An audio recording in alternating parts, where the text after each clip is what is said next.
Welcome to Strikepoint, Battlefield's answer to search and destroy, except most players are playing it like team deathmatch and absolutely feeding. This mode punishes mistakes. Every life matters. Every bad push costs your team the round. If you want sweaty gunfights, real pressure, and the kind of rounds where trash talk actually hits, this is finally where Battlefield grows its teeth.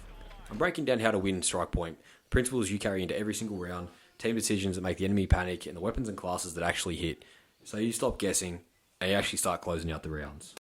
Strikepoint's a 4-on-4, 1 life mode. You die, you're out for the round. There's one objective and 2 ways to win.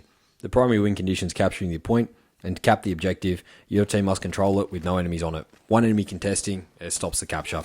Secondary win condition is elimination. Kill all 4 players, round's over. And that's why strategy matters more here than any other game mode. Once you understand that, the mistakes people make really start to make sense.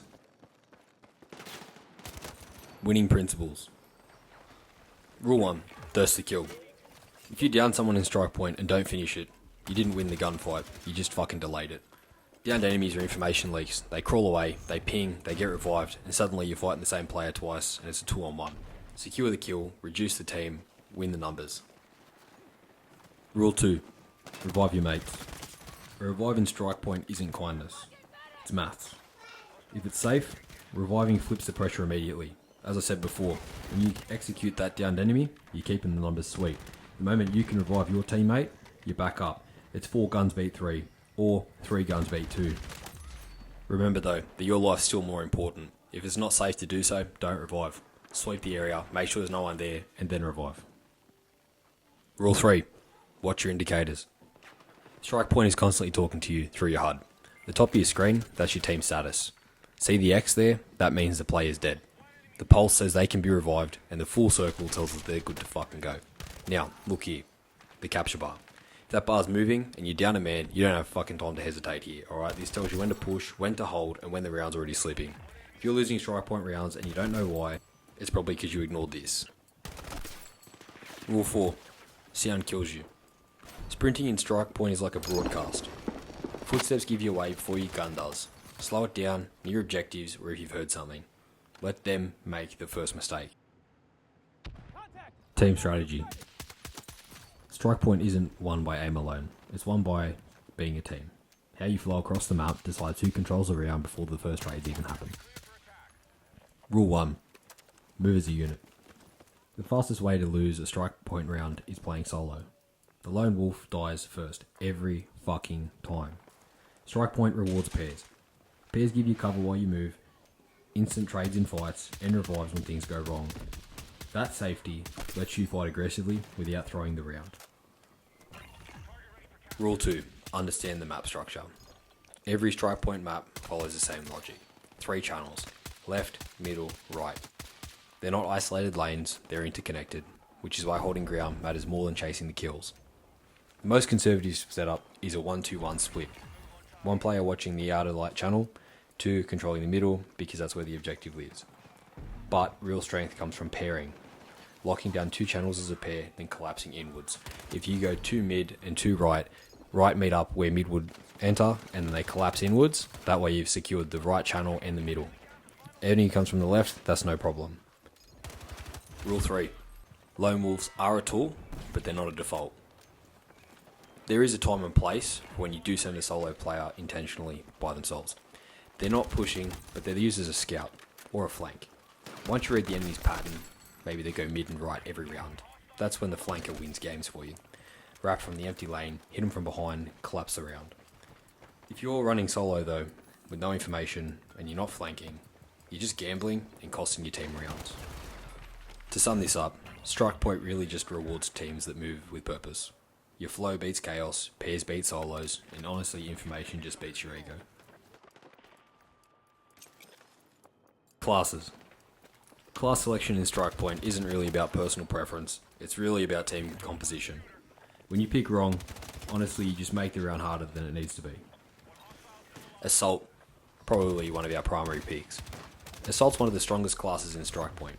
You get more grenades and you get flexible weapon options. We'll cover that one later. But the real reason is this, you get faster objective capture. The quicker you can capture the objective, the quicker you win that fucking round. Unless you're winning games by elimination, that speed boost wins games. Engineer. Niche at best. Engineer is pretty much unnecessary. There's no vehicles. If you're thinking, oh, my RPG, no, stop, that's bullshit, alright? Just run assault with a grenade launcher, you get way more value. The only time engineer is even remotely acceptable is if you're one of those sweaty little SMG mains, then fair enough, I get it, the weapon boost is probably going to do you a favour, but otherwise, honestly, it contributes nothing. Support. Basically, the win condition. Support is basically the only other S tier pick. The defib is the single most powerful tool in this game mode. Revives reset the pressure, as we mentioned before. Numbers instantly flip, giving you the advantage. Add in a portable shield or the grenade interceptor, and you control the space instead of reacting to it. All of a sudden, holding point, way easier. Support doesn't just keep the teams alive, it actually lets you win the rounds. Recon. Just don't. Recon just doesn't belong in Strikepoint outright. This isn't the mode for sniping. If you insist that you have to play Recon, look, use a drone, feed the other players that are probably going to actually do all the work, the information they need, and don't make Sniper your primary. Don't understand this. You are making the rounds harder for your team. You're basically that guy that says, no, I'm good, I can hold my liquor, when you actually can't. And then all of a sudden, everyone's trying to find you because you've gone missing. To recap that keep it simple. Assault and support win you the rounds. Engineers niche at best if you're sweaty and SMG playing. Recon, you are just a liability. Weapons. Your weapon choice in Strikepoint really just defines your limits. When you pick wrong, you're kind of fighting the map, not the enemy.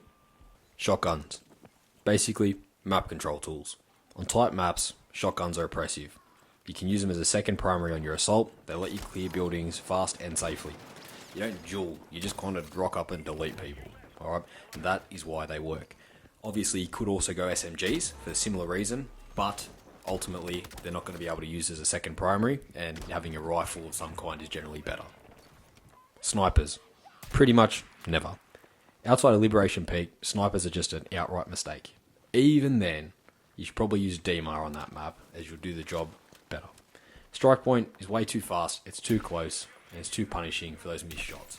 When you're sniping on a map that is like 70 meters across, let's be honest, you're just wasting the time. You can do that with an assault rifle. Weapon choice in Strikepoint is all about map knowledge. You don't run SMGs or shotguns on Liberation Peak unless you're committing to that main building. You don't run snipers on Sank's Quarter ever.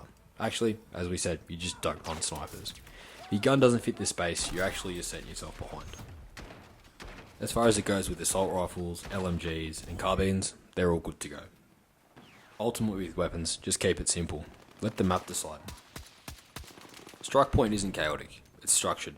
If you play it with purpose, you play in pairs, you use positioning, and you apply pressure, the rounds honestly just stop feeling random. If you're the kind of player who wants to understand modes like this, not just run around hoping for kills, look, this channel's for you. If you made it this far and you actually liked the content, just give us a thumbs up, leave us a comment, and tell me if there's anything else you want me to run through. Cheers, mate.